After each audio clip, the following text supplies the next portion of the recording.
这个女人的死差点让英国王室彻底消失，这是英国王室历史上最大的一次危机。女王亲自向全国道歉也不行。这里是科学之眼，今天让我们聊聊英国王室有多乱。1997年9月6日，伦敦街头聚集近100万民众，大家自发在雨中排队11个小时，全球25亿人收看电视转播。这一切都是为了送别戴安娜王妃。当英国女王出现在教堂时，现场无一人对她致敬。英国王室打破多项传统，女王亲自鞠躬，用最高规格国葬送行，也无法挽回民心。一个女人的逝世，为何会让英国王室陷入如此大危机？英国人民又为何如此怀念这个王妃？这一切都要从16年前说起。1981年的英国经济动荡，民生凋敝，失业人数高达300万，老百姓情绪低迷，天摆烂。为了抚慰人心，英国王室拿出了他们的传统手段——皇家婚礼。33岁的查尔斯王子迎娶了刚满20岁的贵族平民戴安娜，婚礼准备了足足6个月。当伦敦城所有教堂的钟声同时响起，60万人涌上街头观看盛况。BBC 用33种语言向全世界转播，超过8亿人观看了这场世纪婚礼。2位新人的爱情故事堪称童话范本。查尔斯王子对刚成年的戴安娜一见钟情，他俩只约会了10几次，王子便直接求婚。戴安娜一脚踏进白金汉宫，压根不知道自己的生命在此刻已悄然走完半程。婚后的查尔斯一改之前的热情态度，人家新婚夫妻都是浓情蜜意，查尔斯则天天出去打球，为期3周的蜜月，他居然在游轮上钓了半个多月的鱼。钓鱼佬果然要不得。戴安娜就很奇怪，以为是自己魅力不够，她只能一心为王室繁衍子嗣。但很快他就发现，就算自己生10个孩子，查尔斯也不会回心转意，因为这段婚姻里有3个人。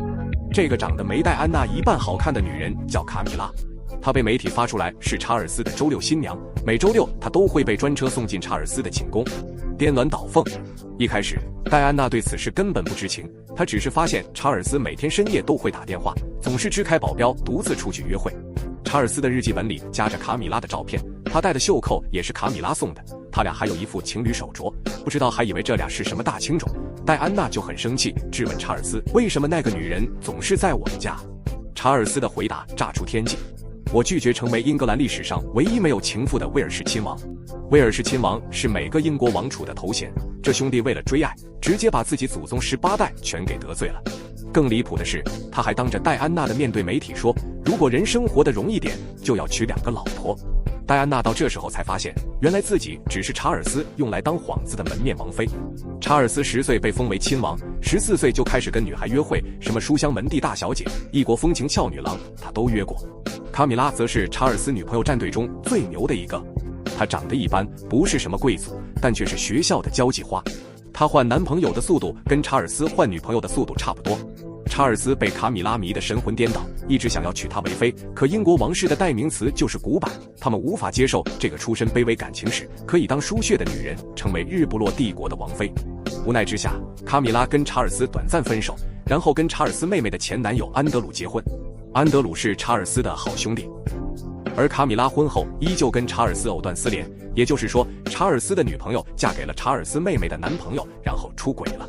查尔斯太乱了，搞不清楚无所谓，反正王室也不在乎这些，他们只想让查尔斯赶紧找个好女孩结婚。于是，出身贵族感情史一片空白的戴安娜便成为了王室的首选。要不怎么说这卡米拉是高手呢？他听到查尔斯追求戴安娜，居然举双手双脚赞成，大概意思就是啊，反正我现在当不了王妃，你就把这戴安娜娶进去，先完成王室的任务。据后来戴安娜口述，她曾用各种方法挽回丈夫，甚至不惜在怀孕4个月时故意从楼梯上摔下，只为了留住要出门约会的查尔斯。查尔斯不为所动，戴安娜还被王室骂了一顿，毕竟她肚子里怀的可是王族子嗣。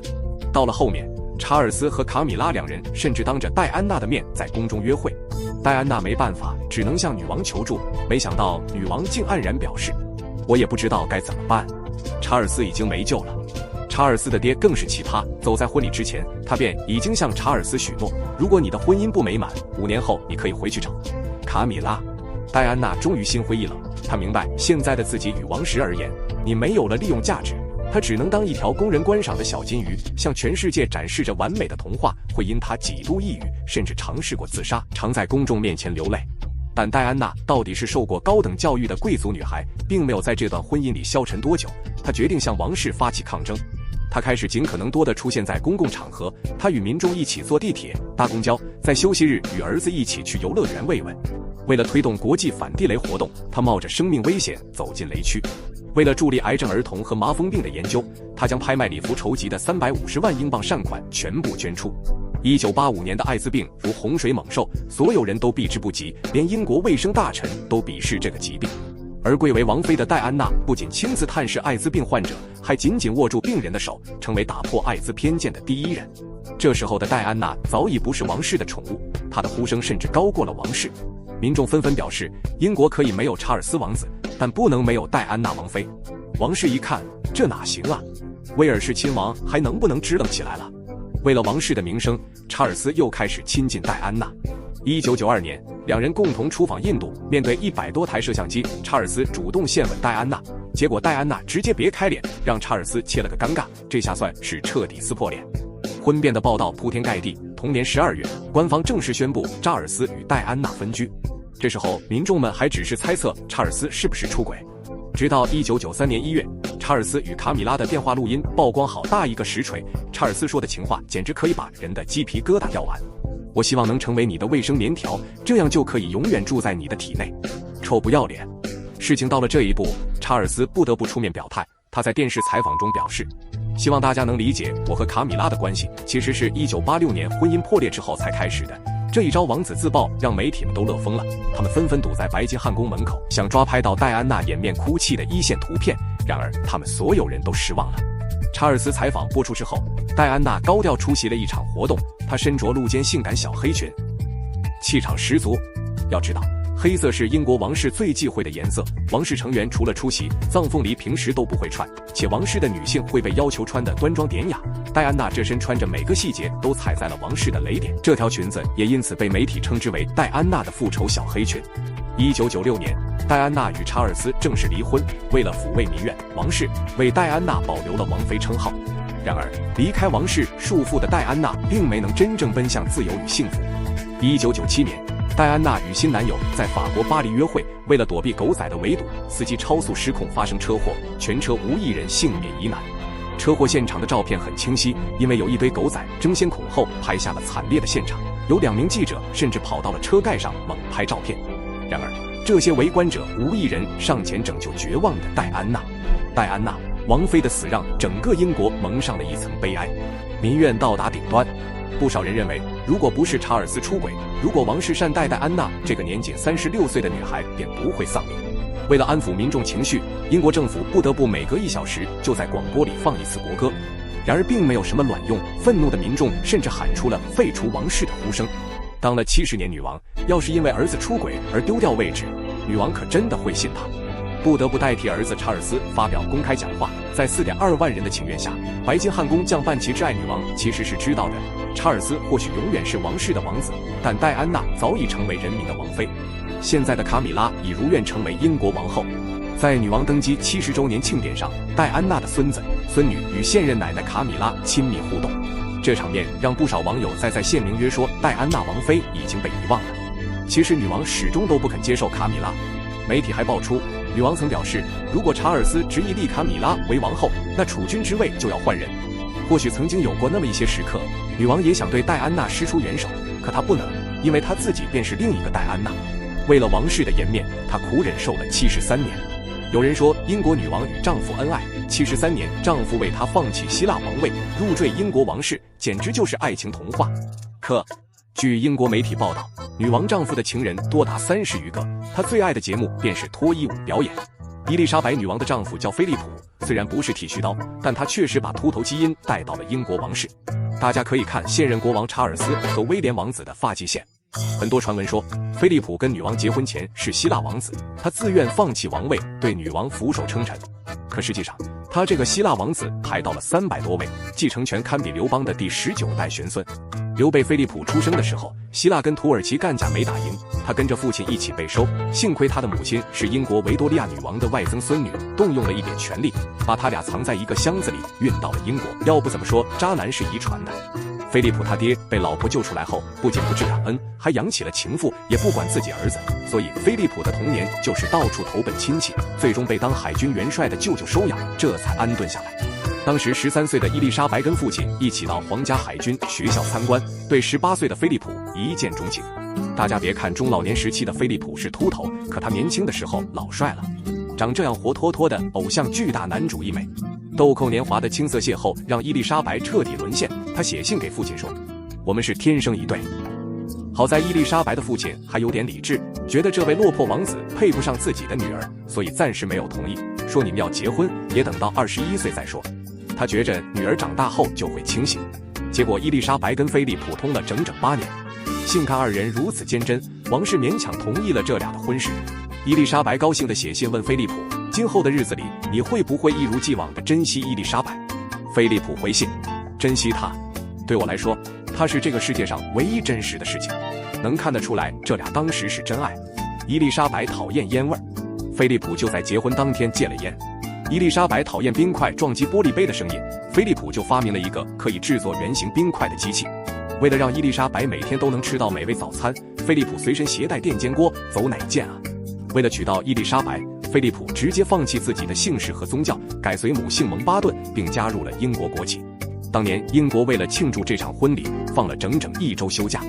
婚礼当天，每一个在校的小学生都能领到一片甜甜圈。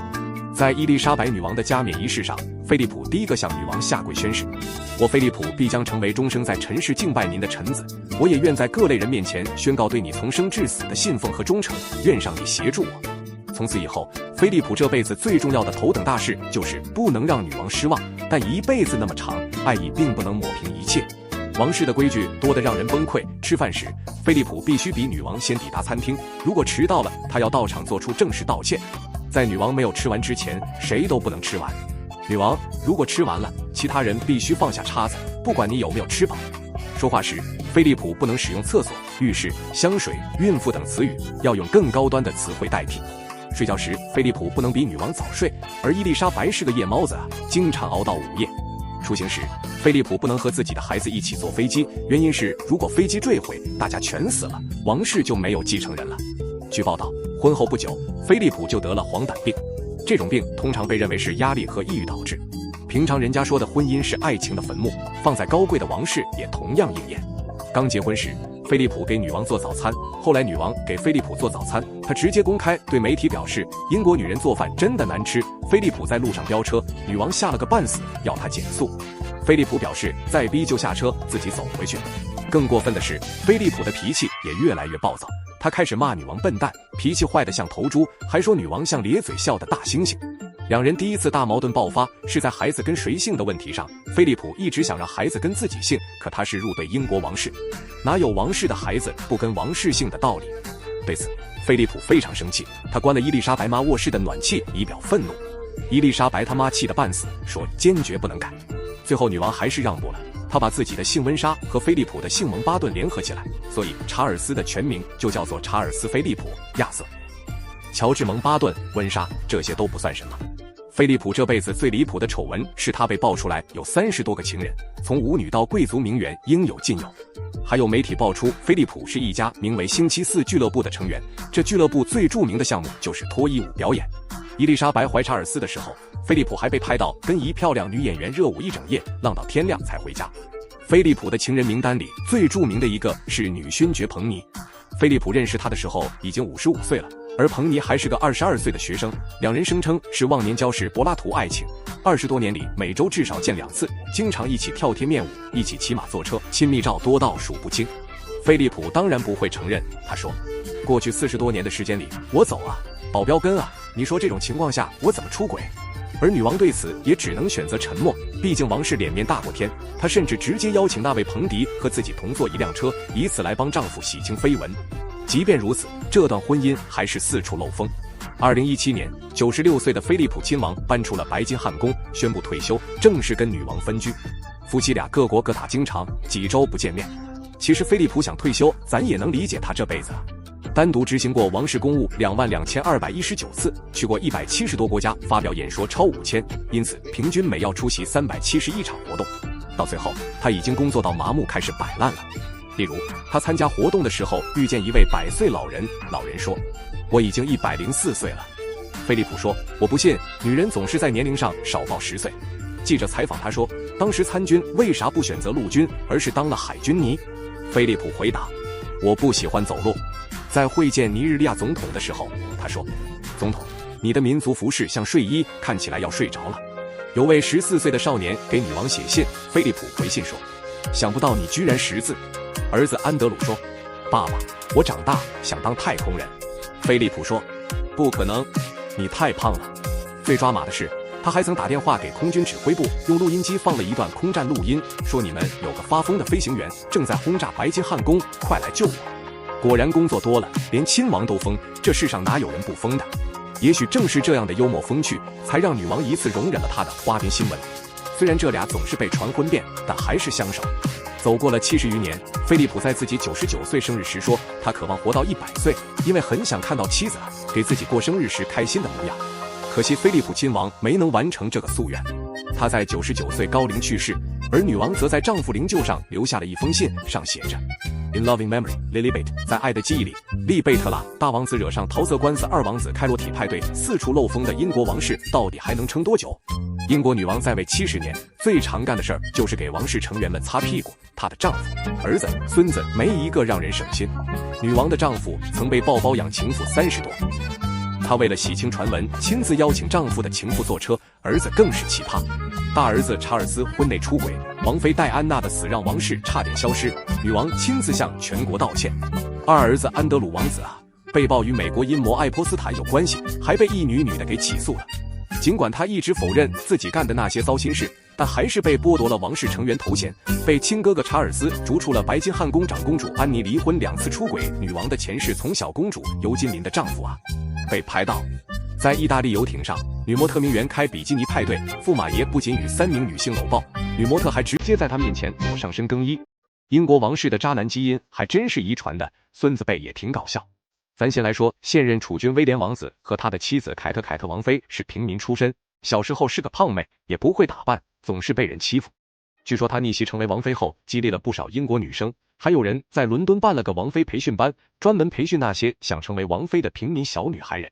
凯特可不是靠这种诈骗培训班上位的，她的闺蜜爆料说，凯特15岁就立志嫁给王子家里，为了让她跟王子攀上关系，不惜贷款也要让她读贵族学校。因为这些传言，凯特一直被骂心机。纵观她的逆袭史，一般人确实学不来。凯特的母亲是个空姐，父亲在银行工作，典型的打工家庭。她母亲最大的本事就是高瞻远瞩，一直决心要逆天改了2个女儿的命，她也确实做到了。大女儿嫁给了王子，二女儿嫁给了亿万富豪。凯特从小就被母亲送进贵族学校读书，高学费是贷款来的。凯特的童年并不快乐，因为家里穷，她遭到了校园霸凌，同学们甚至往她的床上投降。凯特妈妈一看，又给她转去了另一所更贵的学校。凯特高中毕业后考上了爱丁堡大学，结果他妈不知道在哪打听到威廉王子要去圣安德鲁斯大学读书，他立即要女儿休学1年重新考，硬是把凯特打造成了威廉王子的校友。成为校友后，二人一开始还保持着距离，各自都有恋人能走到一起，是因为俩人都不太正常。威廉王子祖传的诈在跟校花学姐谈恋爱时，还跟别的妹子聊骚，求校花接受3人行，校花当然拒绝。凯特一开始也有男友，她玩得更花，很爱去夜店，举止相当豪放。据他的大学室友爆料，每天晚上他们都比赛露屁股，看对面男生宿舍能不能猜出这是谁的屁股。凯特和威廉的感情升温是因为一场服装秀，当时凯特充当了威廉王子的模特，然后在上台前，她把长裙改成了短裙，穿了一身透视装。王子看着灯光下自信的凯特，立即被打动，凯终于到了妈妈梦想的第一步，跟王子谈恋爱。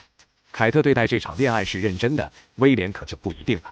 毕业后，威廉参了军，凯特也不找工作，就在家里等着当王妃，整天逛街做美容，保持光鲜亮丽的外表，准备入住王室。结果王子一直没结婚的意思，然后媒体就给了凯特一个代言王妃的称号。凯特觉得很丢脸，终于出门找份工作，但为了配合威廉王子的日程，安排他1周只上4天班。他的同事爆料，凯特从没全职工作过，总是陪着男友满世界跑。即便凯特全真心扑在威廉身上，最终二人还是分手了，因为威廉王子没玩够。